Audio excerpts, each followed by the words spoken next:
Bismillahirrahmanirrahim. Assalamualaikum warahmatullahi wabarakatuh. Alhamdulillah, rekan-rekan semua, pada kesempatan kali ini di pertemuan 4 kita akan lanjutkan tentang mata kuliah kita, yaitu antena dan propagasi. Dan pada kesempatan kali ini kita masuk pada pembahasan radiasi dan antena. Subbab ini saya ambil dari buku yang ditulis oleh Dr. Raju yang berjudul Antennas and Wave Propagation. Jadi di chapter yang ketiga di situ ada pembahasan tentang radiation and antennas. Jadi nanti rekan-rekan bisa mempelajari dan bisa membaca dari apa yang saya sisipkan. Namun demikian, pada video ini saya akan membahas beberapa hal yang mungkin ada baiknya teman-teman atau rekan-rekan mahasiswa semua mempelajari dari apa yang ditulis dari sub pokok bahasan tersebut. Namun sebelumnya, rekan-rekan, semoga rekan-rekan semua dalam keadaan sehat walafiat, tidak kurang satu apapun. Kondisi kadang masih suka berubah, kadang panas, kadang hujan di beberapa wilayah, dan juga kondisi pandemi masih terus berjalan. Semoga Allah melindungi kita semua. Oke, kita akan mulai dengan kita akan mulai dengan pendahuluan dari subbab yang dituliskan oleh Dr. Raju di pokok pembahasan radiation and antennas, di mana kita tahu bahwasanya antena adalah, saya tulis di sini, antena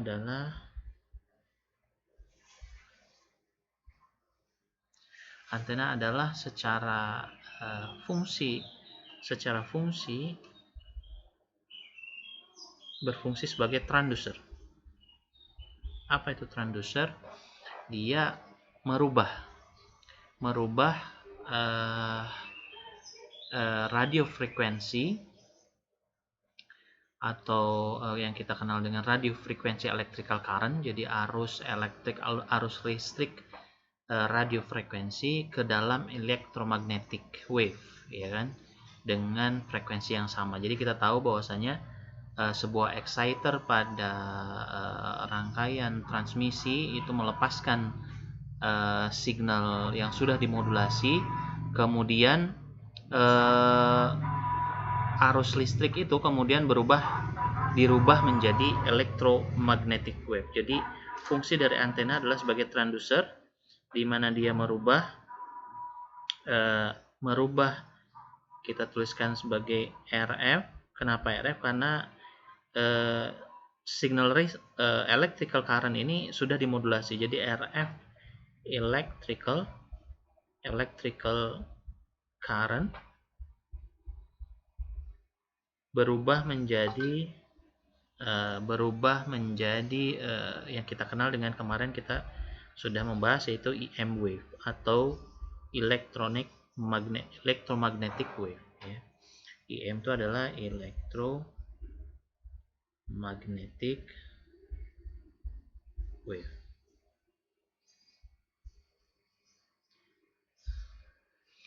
Nah, dan antena itu akan menghasilkan yang kita sebut dengan elektromagnetik. Itu terbagi dua, yaitu medan listrik atau electric field dan medan magnet. Jadi medan listrik dan medan magnet ini yang terdapat di dalam elektromagnetik. Makanya kenapa disebut dengan elektromagnetik, sehingga di dalamnya itu ada medan listrik dan medan magnet yang secara berkesinambungan itu kalau dalam bahasa buku perpendikular ya. Perpendikular itu tegak lurus, artinya dia terus menerus menghasilkan medan listrik dan medan magnet secara berkesinambungan. Kemudian pada sisi transmisi dan reception, jadi fungsi dari antena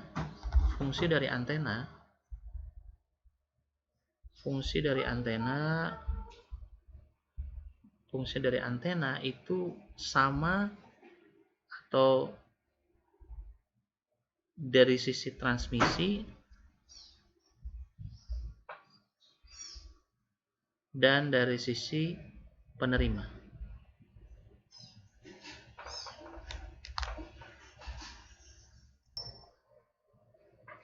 Kita lanjutkan. Fungsi dari antena baik dari sisi transmisi dan dari sisi penerima ini sama gitu ya. Artinya dua-duanya sebagai transducer. Transducer di sini ketika dari sisi transmisi dia merubah dari RF electrical current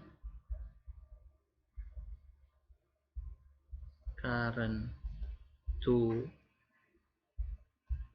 EM, sedangkan pada sisi penerima itu dari EM to electrical to RF electrical current.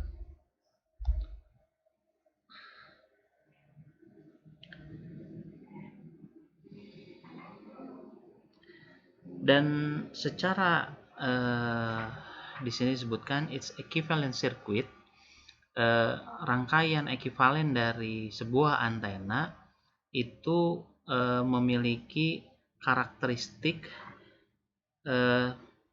yang konstan, distribusi konstan, di mana di situ terdapat nilai resistansi. Jadi dalam satu antena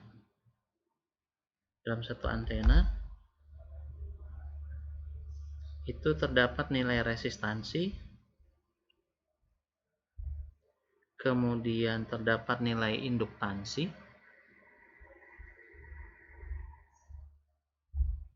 dan terdapat nilai kapasitansi.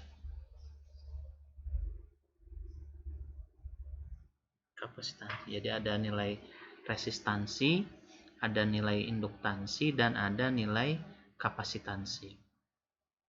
Arus menghasilkan medan magnet dan muatan listrik menghasilkan elektrostatik field atau medan elektrostatik. Dan kedua ini kemudian menghasilkan sebuah medan induksi. Jadi disebutkan di sini bahwasanya arus menghasilkan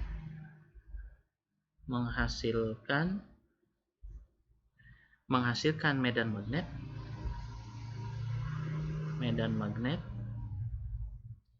dan sedangkan muatan listrik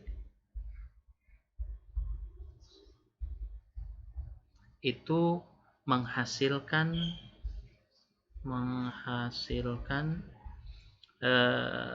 medan elektrostatik.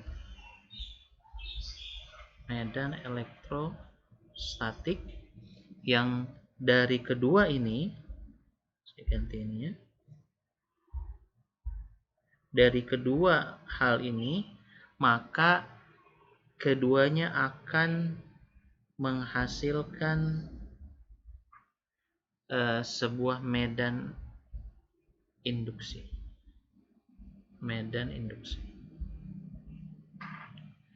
Sehingga ketika sebuah sinyal RF itu diberikan kepada antena, elektrik dan magnetic field, jadi medan listrik dan medan magnet terbuat atau terbentuk gitu ya. Jadi ketika sebuah RF signal diberikan pada satu elemen antena, maka disitulah medan listrik dan medan magnet dapat terbentuk. Jadi kalau misalnya kita gambarkan,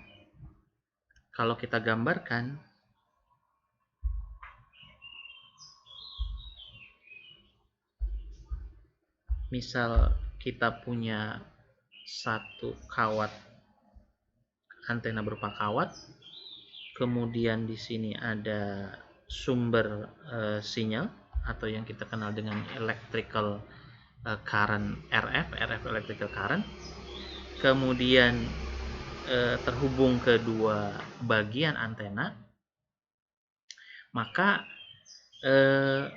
yang terjadi adalah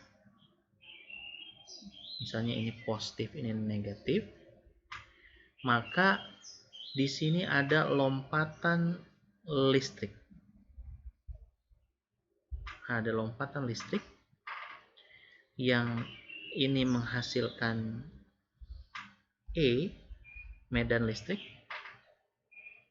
Dan ketika sebuah arus mengalir di sini, saya kasih biru. Ketika arus mengalir di sini di di kawat-kawat antena ini, maka ini akan menghasilkan, saya kasih ini, maka ini akan menghasilkan medan magnet.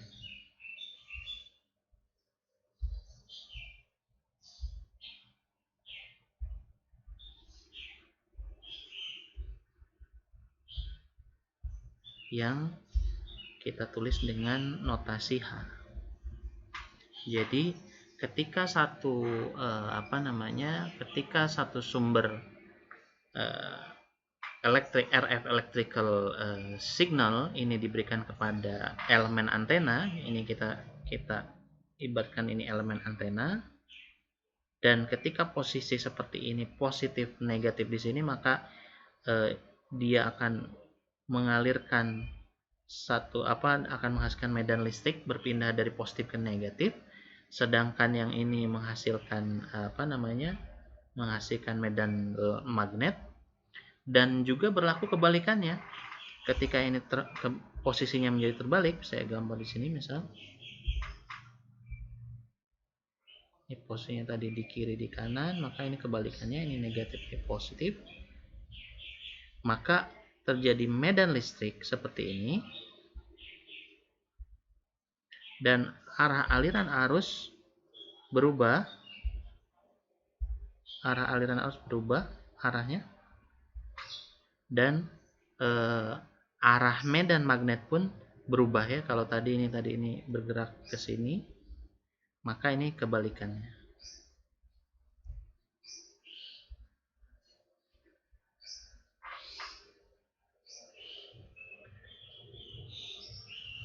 Dan dua medan inilah yang kita sebut dengan electromagnetic wave gitu ya. Sehingga antena dikenal sebagai generator atau radiator dari EM waves. Jadi antena dikenal sebagai generator atau radiator EM wave. Saya tuliskan, sehingga kita bisa tuliskan antena adalah kita sebut dengan radiator yang meradiasi atau generator atau yang menghasilkan dari EM wave, dari gelombang electromagnetic wave. Dan di sisi ini sebagai ketika di sisi transmisi, jika di sisi penerima, maka antena adalah sensor dari EM wave ya. Ini kalau dari sisi penerima. Oke, mudah-mudahan bisa dipahami. Yang tadi sudah saya sampaikan bahwasanya electric and magnetic field, bahwa medan listrik dan medan magnet pada gelombang EM atau pada EM wave adalah saling tegak lurus. Sehingga kita tuliskan di sini pada EM wave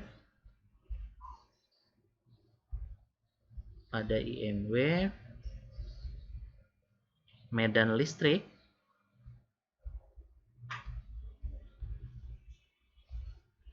dan medan magnet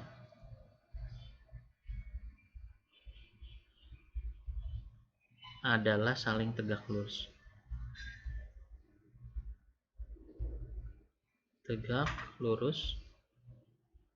Atau di literatur disebut dengan perpendikular ya. Perpendikular. Sehingga perkalian antara electric field medan magnet terhadap medan magnet ini akan menghasilkan nol. Dan kita tahu bahwasanya EM waves itu membawa informasi signal dari transmitter kepada receiver. Jadi EM wave ini membawa informasi. Ini membawa informasi dari mana? Dari transmitter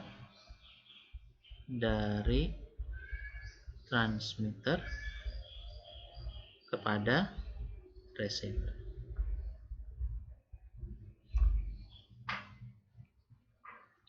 Dan sepertinya jika antenanya tidak ada, maka kita tidak akan bisa menikmati segala fasilitas yang kita rasakan lewat teknologi wireless saat ini. Dan kita harus bersyukur dengan adanya teknologi ini kita bisa menikmatinya pada saat ini. Dan antena memiliki beberapa karakteristik dan beberapa parameter ya. Parameter ini ada fungsi dari antena, kemudian elementary dari antena, dan parameter dari radiasi yang insya Allah kita akan sedikit banyak bahas pada video ini. Oke. Dr. Raju dia memperkenalkan antena secara definisi dan tadi kita sudah sebutkan bahwasannya antena itu dapat kita definisikan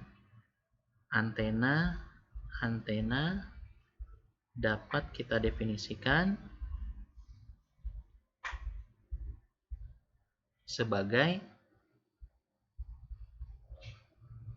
satu,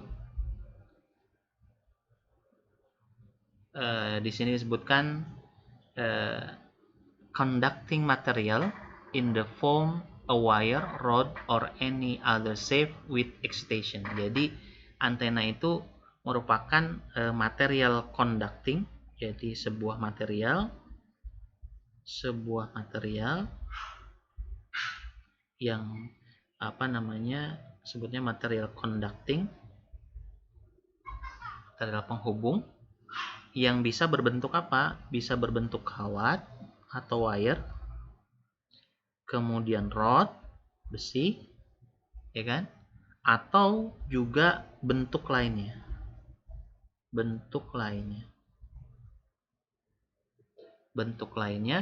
Dengan apa? Dengan kesemuanya ini diberikan eksitasi. Excitation. Apa tuh excitation? Artinya diberikan sumber. Yang kedua, antena juga didefinisikan sebagai sumber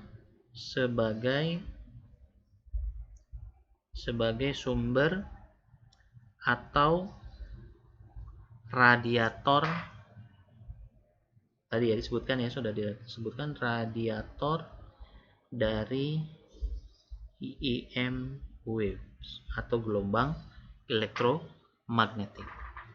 Kemudian pada sisi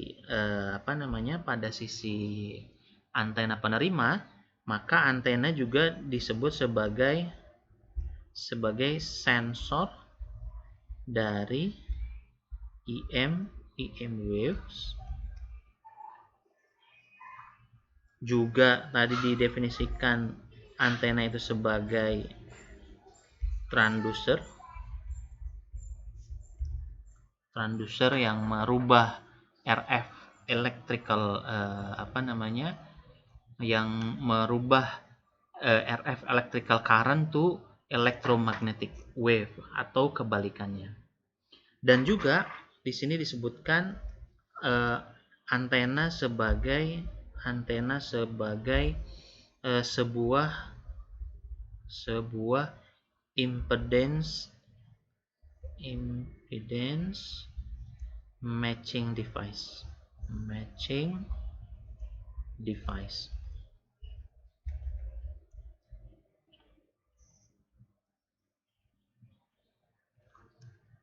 Jadi antena juga disebut sebagai penyelaras atau matching device, impedansi, artinya menyelaraskan impedansi dari dari sebuah device. Artinya misalnya ketika device transmitternya memiliki sekian impedansi, maka antena juga memiliki impedansi yang sama ketika antena itu diberikan arus dan melepaskan EM wave. Seperti itu. Kemudian yang keenam di sini disebutkan antena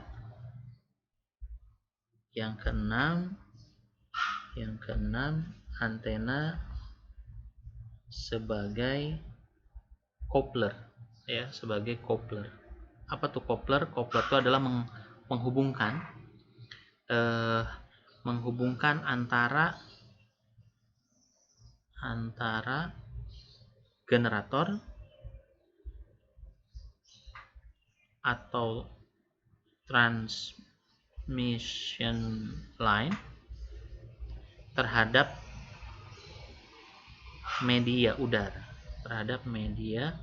udara atau kita kenal dengan free space. Jadi kita punya beberapa definisi. Di sini kita tahu ada tadi disebutkan antena sebuah material conducting berupa kawat atau rod atau bentuk lainnya yang diberikan excitation, diberikan sumber, sehingga dari sumber itu dia melepaskan sebuah electromagnetic wave.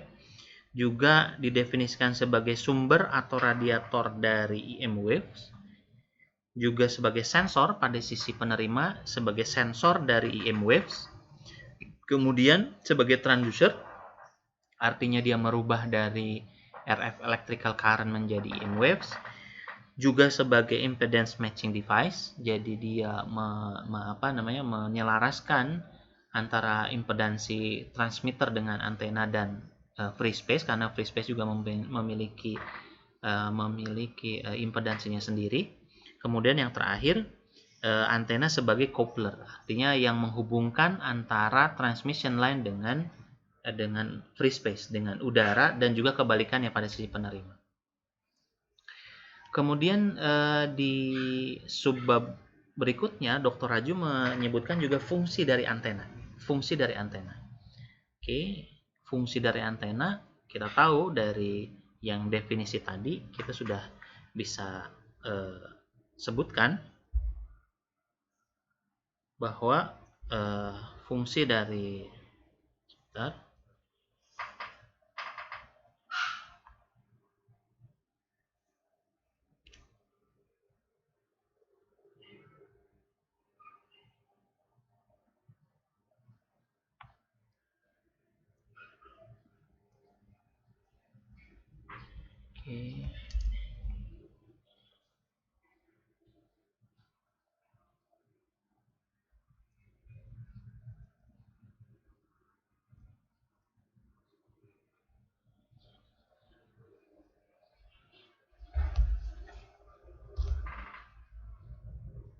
lanjutkan. Jadi fungsi dari antena yang pertama,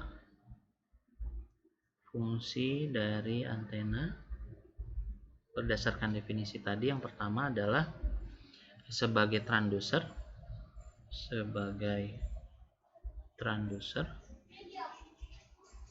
di mana mengkonvert dari electrical energy into EM energy, dan juga kebalikannya sebagai transducer. Kalau pada sisi transmisi, pada sisi transmitter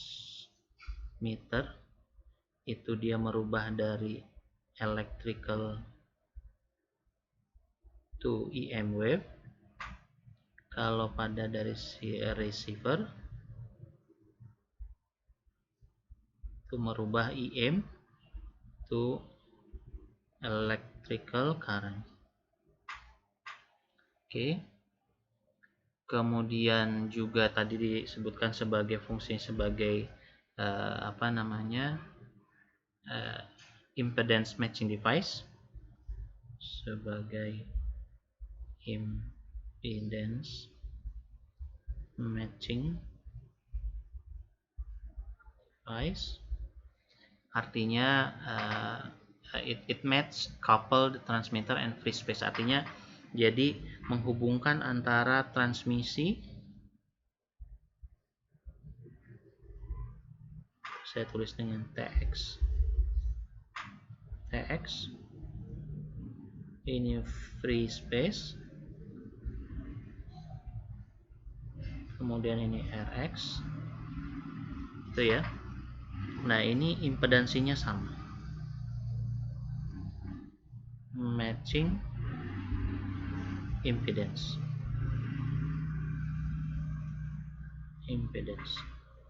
Artinya antara TX free space dan RX receiver memiliki nilai impedansi yang sama. Kemudian fungsi yang ketiga, it is used to direct radiate energy. Artinya yang fungsi yang ketiga adalah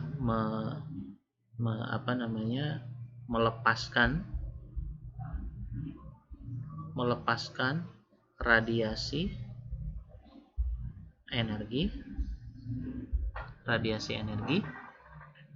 menuju arah yang diinginkan.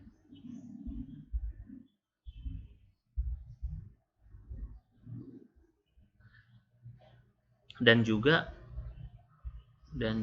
menekan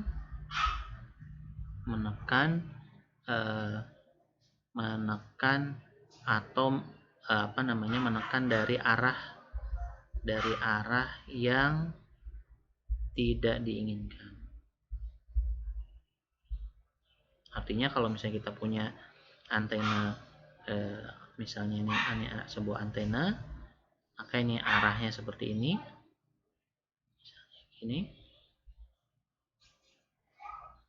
maka sisi ini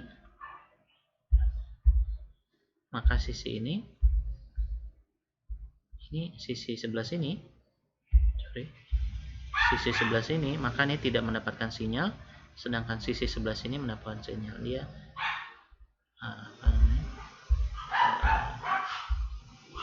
mendapat sinyal, sedangkan ini no signal, tidak ada sinyal.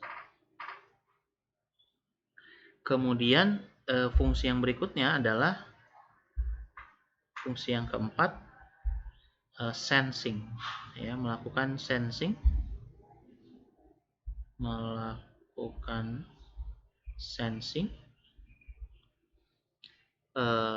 terhadap kehadiran EM waves. Dan juga yang kelima, dapat digunakan untuk melakukan sensing terhadap temperatur.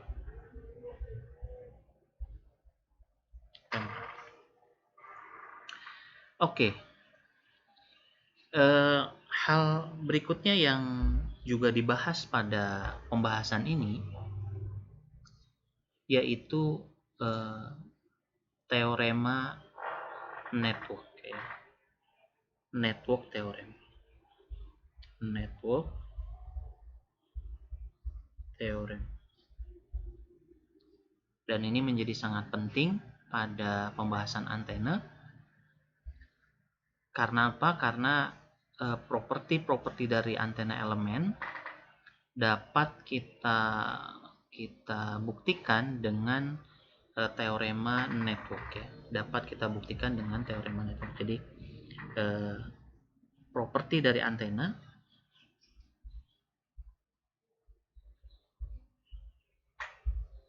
dari elemen antena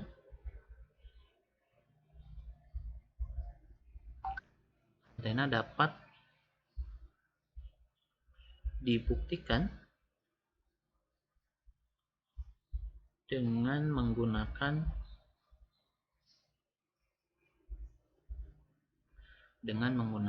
teorema atau network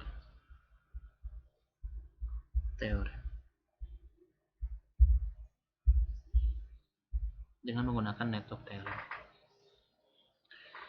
Dan teorema ini dapat diaplikasikan secara basic terhadap sirkuit linear ataupun bilateral. Jadi bisa kita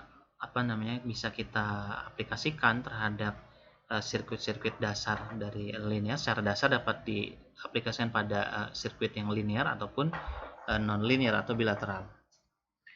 Ada beberapa teorema network yang harus kita pelajari, yang harus kita pahami dan kita baca ulang, mungkin sebelumnya sudah pernah belajar.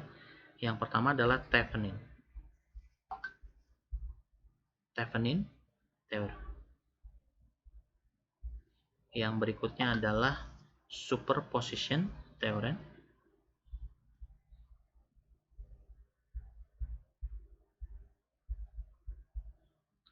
Kemudian yang berikutnya adalah maximum power transfer theorem. Yang kemudian adalah compensation theorem.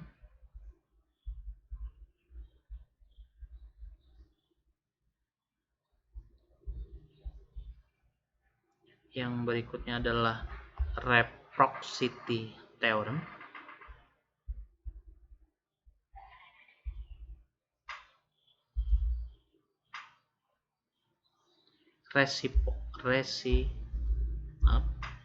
Reciprocity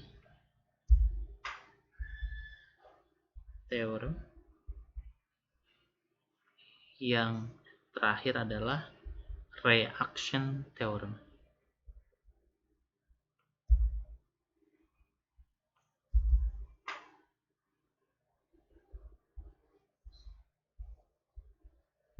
Reaction theorem.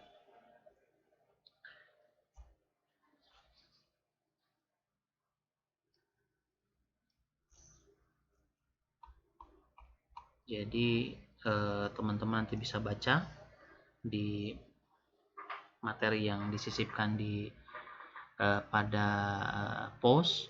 Jadi disebutkan Thevenin theorem dalam linear network containing one or more voltage or current source. Jadi memiliki atau terdapat di dalamnya satu atau lebih sumber tegangan atau arus, di mana arus yang mengalir pada impedansi load itu terhubung antara dua terminal dengan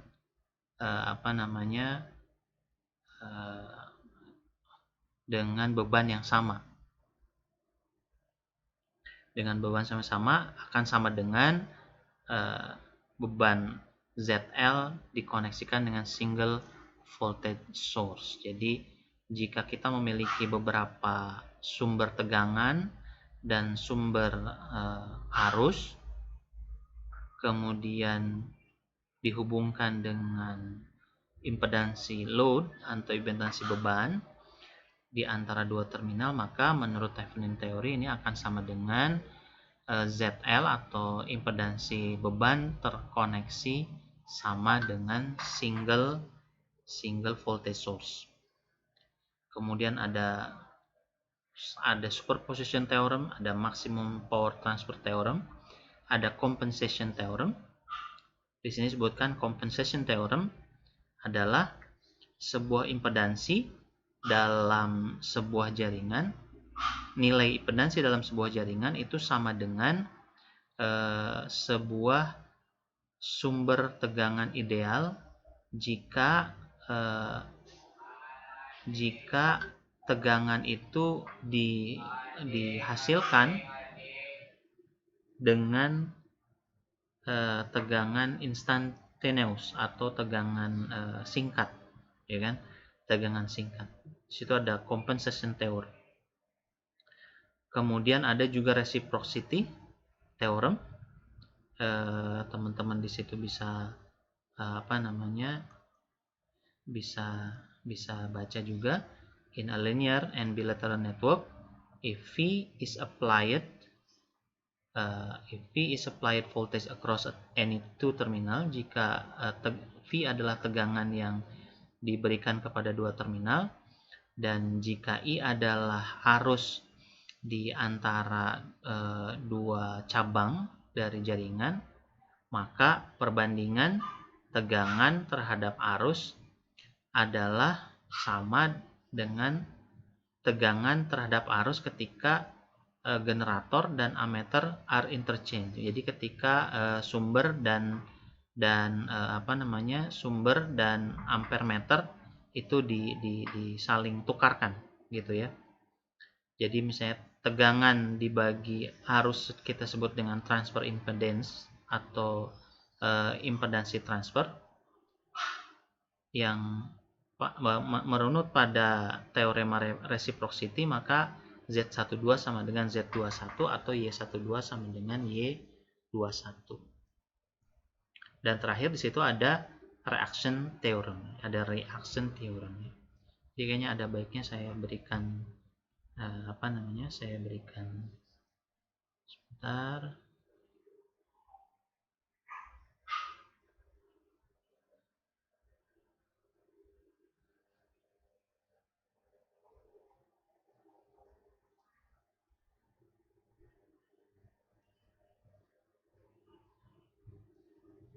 Oke. Ini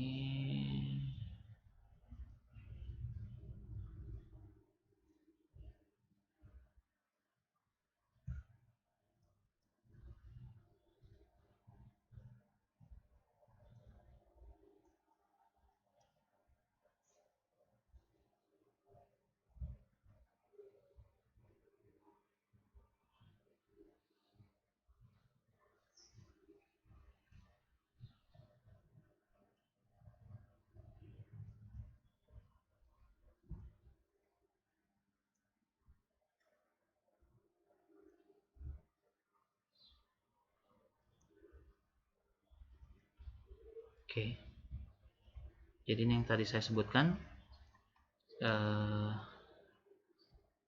ada Thevenin theorem, ada superposition theorem, ada maximum power transfer theorem, dan ada compensation theorem. Kemudian ada reciprocity theorem. Itu ya.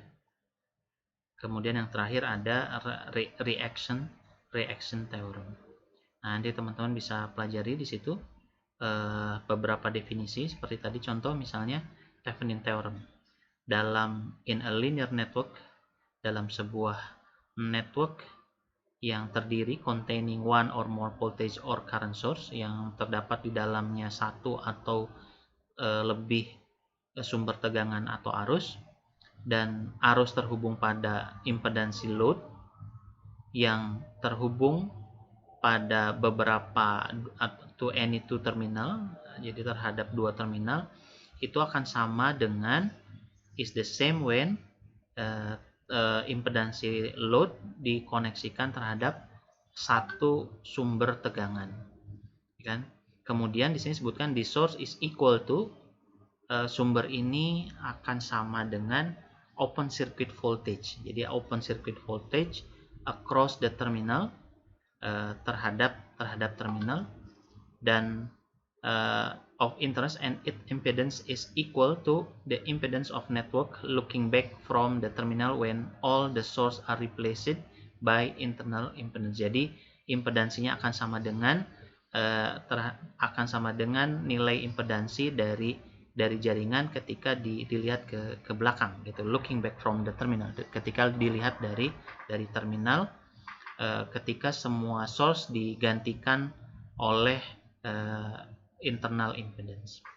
Kemudian ada beberapa definisi, nanti rekan-rekan bisa pelajari di situ. Oke, kita lanjut pada properties antena. Kita lanjut pada properties antena.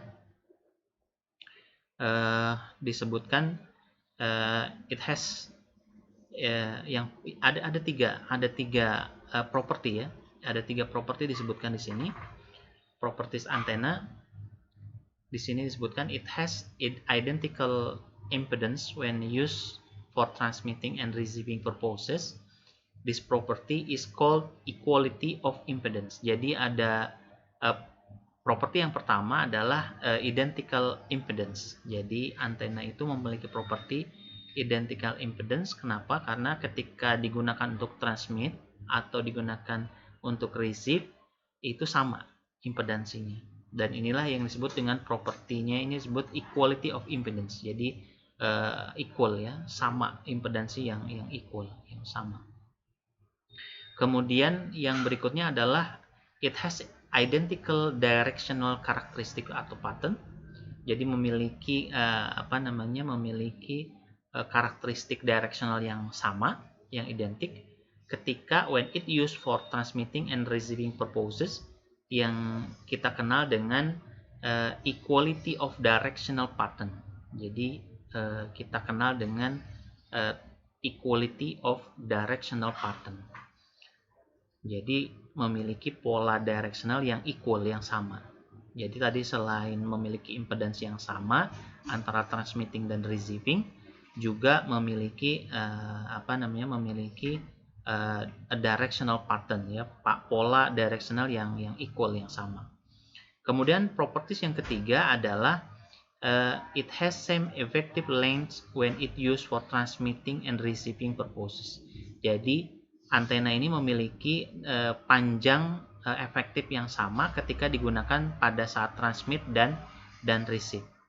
Jadi this properties called equality of effective length. Jadi ini yang dikenal dengan kesamaan atau equality dari panjang yang efektif, dan properti ini dapat dibuktikan dengan reciprocity theorem. Dapat dibuktikan dengan teorema reciprocity. Jadi panggil ada tiga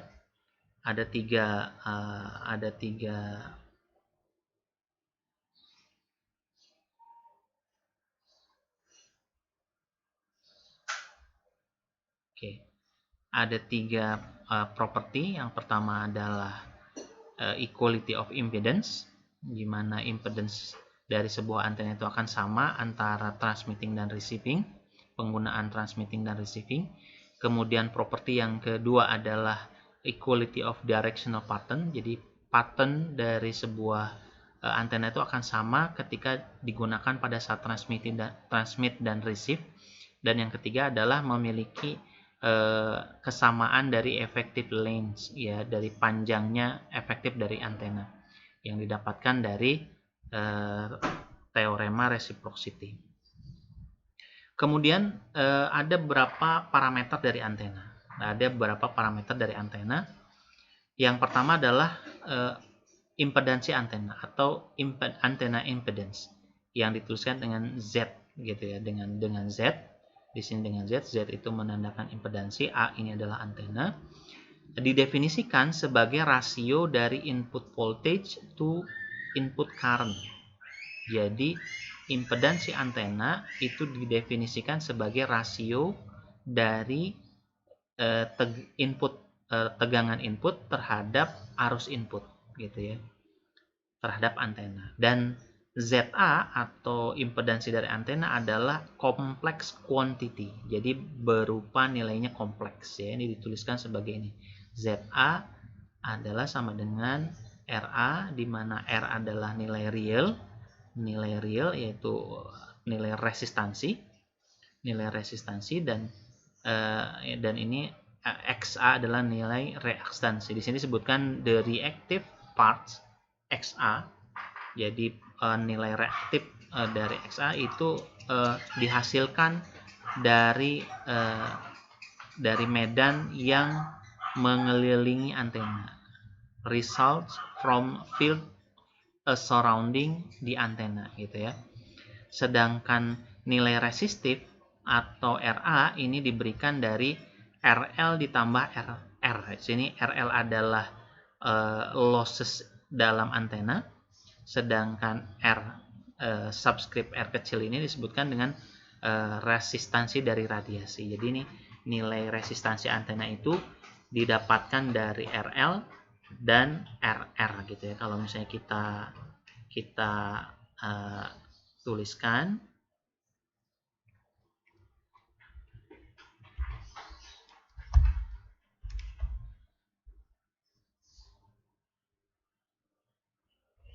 jadi kita tuliskan di sini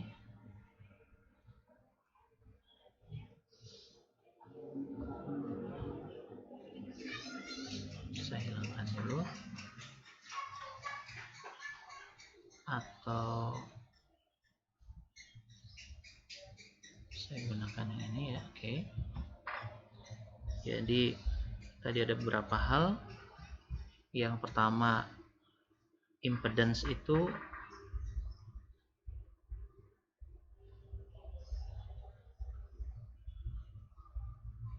dituliskan sebagai ZA yang merupakan perbandingan dari tegangan input terhadap arus input gitu ya.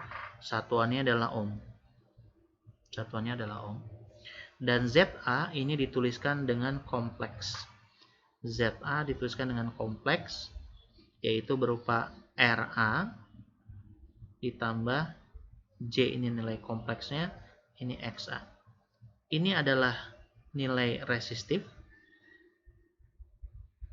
dan ini adalah nilai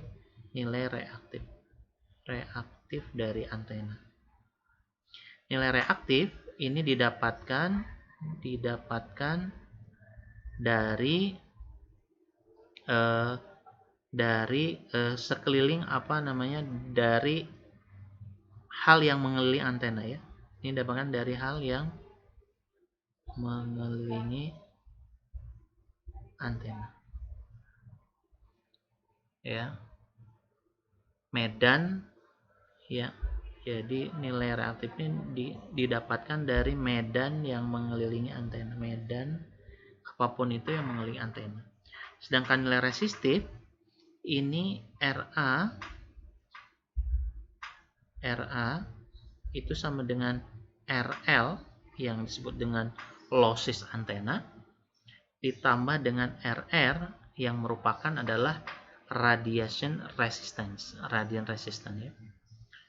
Nanti di bagian berikutnya di sini disebutkan, di bagian berikutnya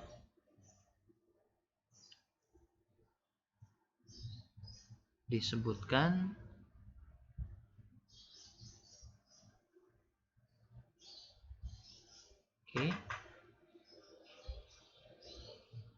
RR, radiation resistance atau RR ini didefinisikan sebagai fictitious or hypothetical resistance. Jadi disebutkan dengan hypothetical resistance yang mana mendesipasi dari sejumlah sejumlah power yang equal to radiated power. Jadi di sini disebutkan defined as fictitious or hypothetical resistance that would dissipate, yang akan mendesipasi, yang menghilangkan sejumlah power yang equal terhadap radiated power. Jadi power atau power yang diradiasikan. Jadi radiation resistance itu semacam resistansi radiasi ya. Jadi dia akan menahan atau mendesipasi atau menghilangkan sejumlah power yang diradiasikan, itu RR. Dan di sini disebutkan RR dihasilkan dari power radiated dibagi arus RMS, ya, arus kuadrat RMS, ya, disebutkan situ. Maka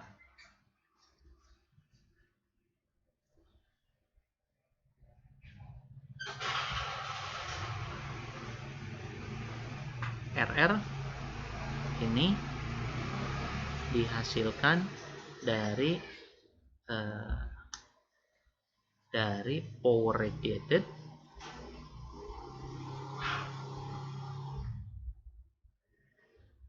dibagi arus kuadrat RMS atau root mean square, ya.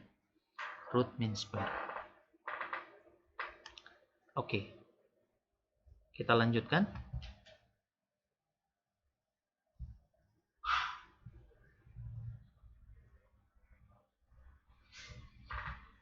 Kemudian di sini ada yang parameter berikutnya. Parameter antena berikutnya adalah directional characteristic. Directional characteristic atau karakteristik dari arah sebuah antena.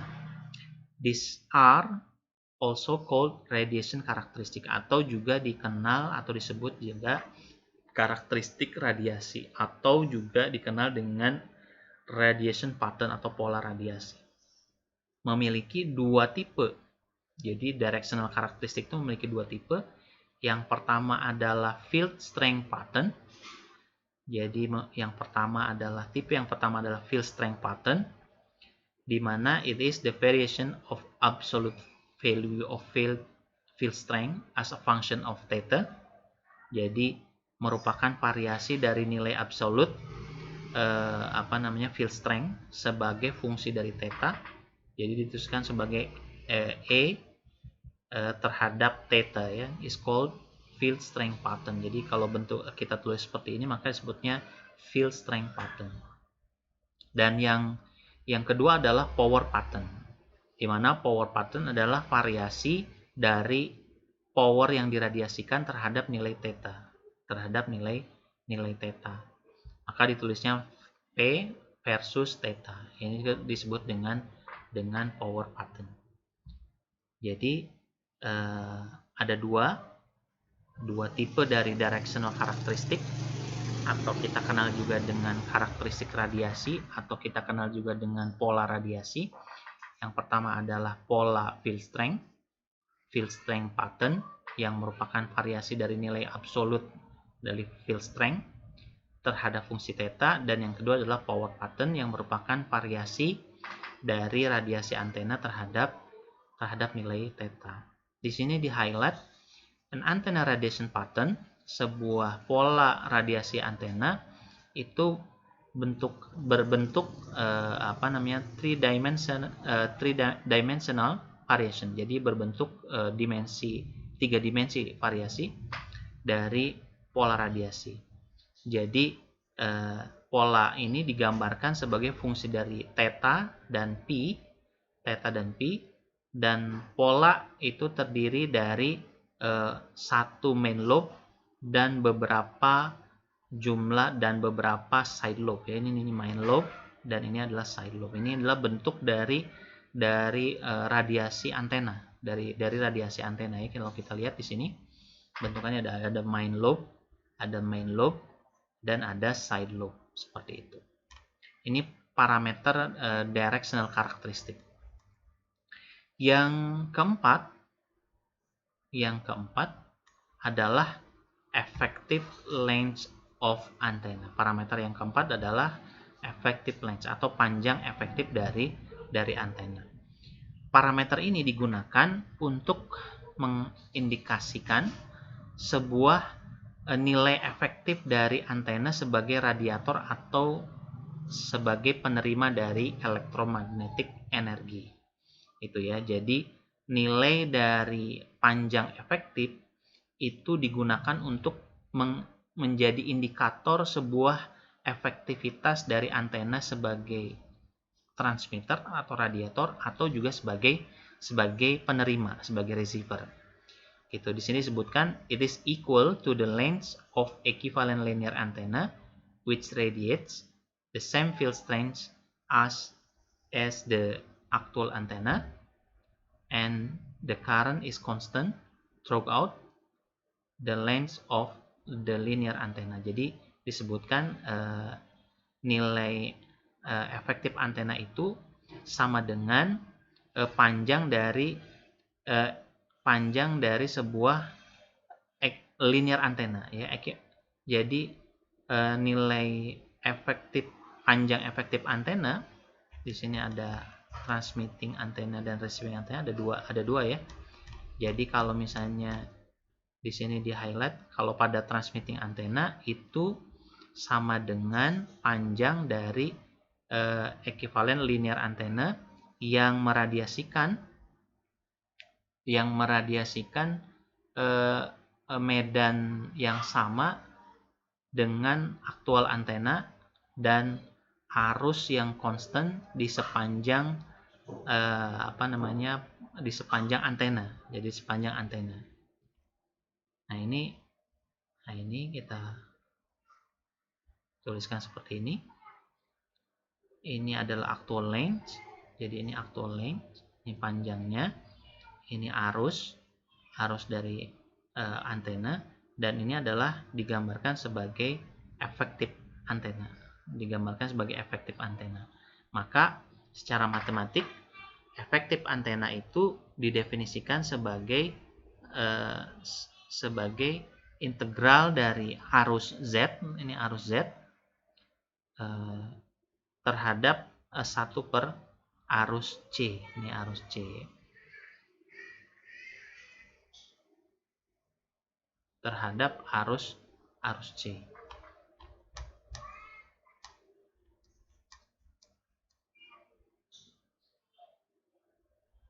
Sedangkan pada receiving antena, pada antena penerima, itu didefinisikan sebagai perbandingan atau rasio dari open circuit voltage, ya, tegangan open circuit yang dihasilkan pada terminal antena, kemudian dibandingkan dengan field strength. Jadi panjang efektif dari antena penerima itu adalah perbandingan dari tegangan open circuit yang dihasilkan dari terminal antena terhadap field strength, terhadap nilai field strength. Dan ini satuannya dari transmitter dan receiver itu satuannya sama-sama meter ya, sama-sama meter. Ini ada yang di highlight di sini. Effective length of antenna is always less than actual antenna. Jadi dituliskan panjang antena efektif itu pasti lebih pendek dari aktual antena. Itu tentang panjang efektif dari antena. Kemudian berikutnya adalah parameter yang kelima adalah radiation intensity. Jadi intensitas radiasi. Di sini disebutkan bahwasanya RI atau radiation intensity itu didefinisikan sebagai power radiasi, power yang diradiasikan in a given direction per unit solid angle, yang didefinisikan sebagai radiasi power yang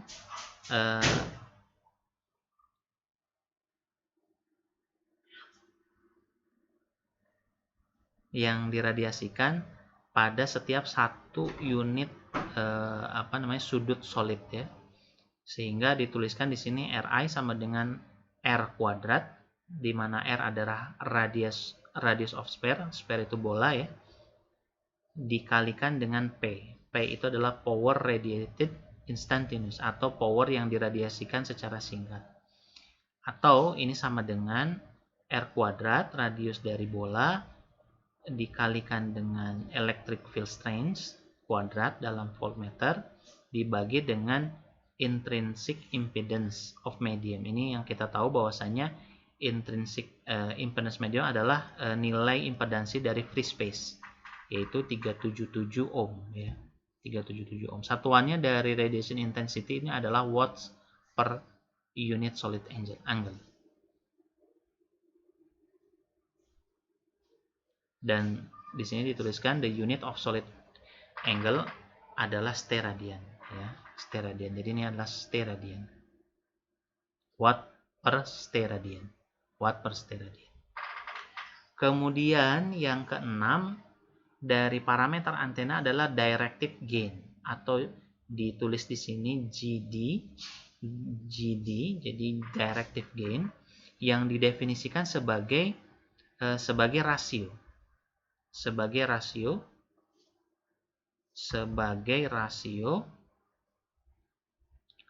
dari intensitas radiasi pada arah yang spesifik dibandingkan terhadap rata-rata radiasi intensity. Jadi directive gain itu merupakan perbandingan antara intensitas dari radiasi terhadap satu arah yang spesifik dibandingkan dengan radiasi intensity yang rata-rata gitu ya, rata-rata. Makanya disebutkan di sini GD sama dengan atau equal to RI dibagi RI average, di mana RI average ini adalah di sini radiated power WR dibagi 4Pi ya, dibagi 4Pi. Atau dituliskan menjadi seperti ini.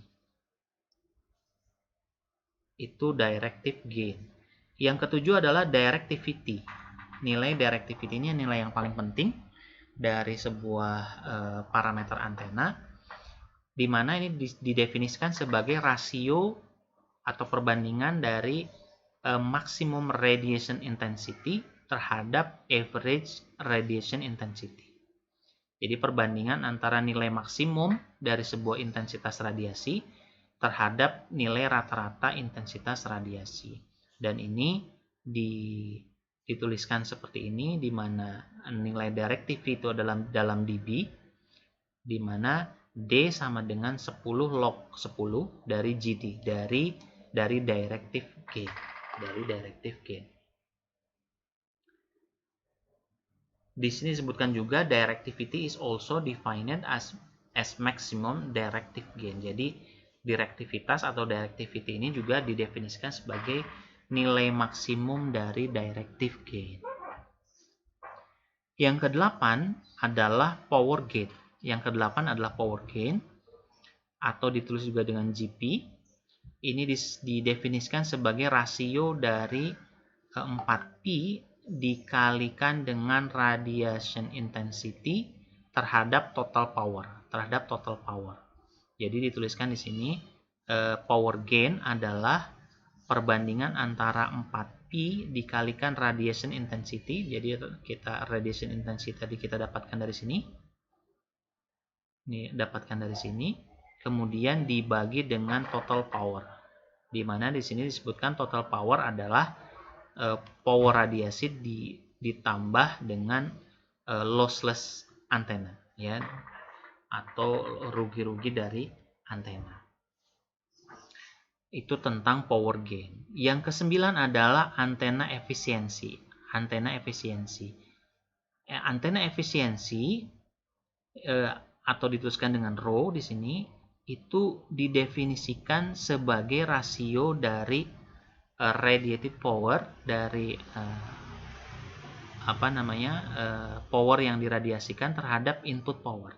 Jadi seberapa besar antena itu efisien itu dibandingkan dengan hasilnya diketahui dari perbandingan power yang berhasilkan diradiasi terhadap input yang diberikan. Maka di sini dituliskan efisiensi antena adalah GP dibagi dengan GD ya. GP atau power gain dibagi dengan GD, Itu adalah yang ke-9 tadi antena efisiensi. Yang ke-10 adalah effective area. Ya, effective area ini didefinisikan secara matematik didefinisikan sebagai ini lambda ini adalah panjang gelombang dibagi 4pi, karena 4pi, kenapa 4pi? Karena bentuknya adalah spherical, ya bola. Kemudian GD, kita tahu bahwa GD ini adalah nilai directive gain. Jadi nilai directive gain. Maka didapatkanlah efektif area dari panjang gelombang dikuadratkan dibagi 4pi dikalikan dengan directive gain, maka dihasilkanlah efektif area. Nah, atau kita turunkan juga di sini power yang diterima dalam watt dibagi power flow per square meter di sini P, ya dituliskan juga dengan P dari incident wave. Jadi dari power yang diterima. Kemudian yang ke-11 dari parameter antena yang penting itu adalah antena equivalent circuit. Jadi sirkuit ekivalen dari antena. Kita lihat bahwasanya rangkaian ekivalen antena itu terdiri dari 3, RA, LA, dan CA, yaitu nilai resistansi antena, nilai induktansi antena, dan nilai kapasitansi antena. Dan ini dihubungkan dengan ini ZA, yaitu nilai impedansi antena. Kita lihat bahwasanya perbedaan antara antena equivalent circuit dan RLC circuit di mana adalah pada antena equivalent circuit berubah terhadap frekuensi, yang merupakan juga hasil dari nilai konduktansi dari antena. Di sini disebutkan as a result the antenna conductance peaks it appears not at resonant antenna but at a frequency slightly away from FR. Jadi nilai konduktansi antena itu bukan pada puncak resonansi frekuensi. Jadi bukan pada puncak resonansi frekuensi di sini, bukan ya.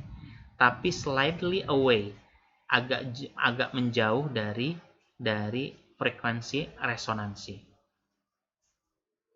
Nilai impedansi antena itu ZA sama dengan R atau nilai resistansi ditambah nilai imajiner dari XL dikurangi XC, yaitu impedansi induktif dikurangi impedansi atau nilai reaktansi induktif dikurangi dengan reaktansi kapasitansi, di mana kita tahu bahwa nilai reaktansi induktif adalah omega L atau 2PF gitu ya, 2PF ini 2PFL, dan nilai reaktansi dari kapasitansi itu adalah 1 per omega C. Jadi kita tahu omega omega ini adalah 2PF C, berarti ini kita tuliskan dengan 2PF C. Kemudian juga pada parameter ini ada yang dikenal dengan admittance. Apa tuh admittance? Yang dituliskan dengan Y itu adalah 1/ZA. 1/ZA. Jadi kalau pada impedansi antena dituliskan ZA, maka admittansi itu adalah 1/ZA. Maka kita punya nilai konduktansi dan suseptansi gitu ya. Kita punya nilai konduktansi dan suseptansi. Oke, kita lanjutkan pada parameter yang berikutnya adalah bandwidth antena. Bandwidth antena itu didefinisikan sebagai range of frequency atau range dari frekuensi di mana over which the antenna maintain its characteristic and parameter, di mana antena itu memiliki karakteristik dan parameternya seperti gain, front to back ratio atau FBR gitu ya, front to back ratio, kemudian standing wave ratio, radiation pattern, polarization, impedansi, directivity, dan lainnya yang tanpa without considerable change, yang tanpa berubah. Artinya bandwidth itu adalah range frekuensi yang dihasilkan dari beberapa parameter ini, yang akan berpengaruh, yang dipengaruhi dari parameter ini. Jadi antena bandwidth adalah didefinisikan sebagai range of frequency terhadap antennas maintain its characteristic parameter. Jadi perbandingan antara range frekuensi terhadap karakteristik dan parameter dari antena. Sedangkan di sini ada front to back ratio, FBR, didefinisikan sebagai rasio dari power yang diradiasikan pada arah yang diinginkan terhadap power yang diradiasikan arah kebalikannya, arah atau opposite direction. Maka ini dituliskan seperti ini. Ini front to back ratio. Dan parameter yang penting lain yang terakhir adalah polarization. Didefinisikan sebagai arah dari electric vector dari vektor dari electromagnetic wave yang dihasilkan dari antena, Terdiri dari 3 tipe. Yang pertama adalah linear polarization, polarisasi linear. Yang kedua adalah circular polarization, yaitu polarisasi circular. Dan yang ketiga adalah elliptical polarization. Jadi bentuknya lonjong ya, elliptical. Pada polarisasi linear terdiri dari 3 tipe. Ini yang polarisasi linear ya. Ada horizontal, ada vertical, dan ada theta polarization. Sedangkan pada circular dan elliptical dapat juga dijelaskan bahwasanya merupakan bentuknya karena circular, maka sense of rotation itu bisa right-handed or left-hand. Jadi bisa putaran arah kanan atau putaran arah kiri, seperti tangan ya, jadi putaran tangan kanan atau tangan kiri. Makanya dikenal dengan right-handed or left-handed circular or elliptical polarization. Nah, tadi ini paling tidak ada 13 parameter, mulai dari yang pertama tadi adalah antena impedansi, kemudian radiasi resistansi, kemudian yang ketiga adalah panjang efektif dari antena, kemudian yang berikutnya adalah radiasi intensity, dan ini sangat terkait semua dengan directive gain, directivity, power gain, antena efisiensi, kemudian effective area, kemudian juga pada equivalent antena circuit itu ada RLC, di mana pada yang harus di highlight bahwasanya peak resonan pada nilai sirkuit ekuivalen dari antena itu tidak pada nilai resonansi frekuensi, tidak pada frekuensi resonansi di situ, tapi pada slightly gitu ya, dia menjauh dari FR ini ya. Jadi kalau FR yang di sini ini nilai konduktansi dari antena. Kemudian ada antena bandwidth, ada front to back ratio, dan ada polarisasi. Itu mungkin rekan-rekan dari penjelasan dari hal-hal yang penting dari antena. Jadi Dr. Raju menjelaskan beberapa hal, mudah-mudahan dari yang dijelaskan tadi bisa dipahami. Jadi pada pembahasan berikutnya ini udah masuk pada elemen dari antena ya, ada basic antena element di sini. Kemudian ada radiation mechanism. Jadi pada radiasi mekanisme, insya Allah mudah-mudahan pada pembahasan berikutnya kita akan masuk pada pokok-pokok bahasan yang lanjutan dari subbab ini. Jadi saya tidak banyak, ini sudah 1 jam ya, mudah-mudahan tidak bosan. Yang pasti mungkin kalau dengerin saya pasti bosan gitu ya.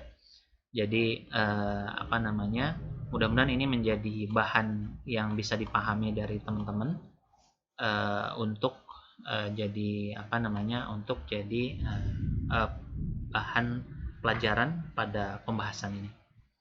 Itu saja mungkin yang bisa saya sampaikan. Terima kasih atas perhatiannya. Semoga rekan-rekan diberikan kesehatan dan insya Allah kita akan bertemu pada pertemuan yang kelima. Dan jangan lupa pada pertemuan kelima rekan-rekan harus mengumpulkan tugas besar. Jadi masih ada 1 pekan lagi, dan tugas besar merupakan poin yang paling besar ya porsinya dari nilai. Itu saja mungkin. Saya tutup dengan alhamdulillah. Assalamualaikum warahmatullahi wabarakatuh.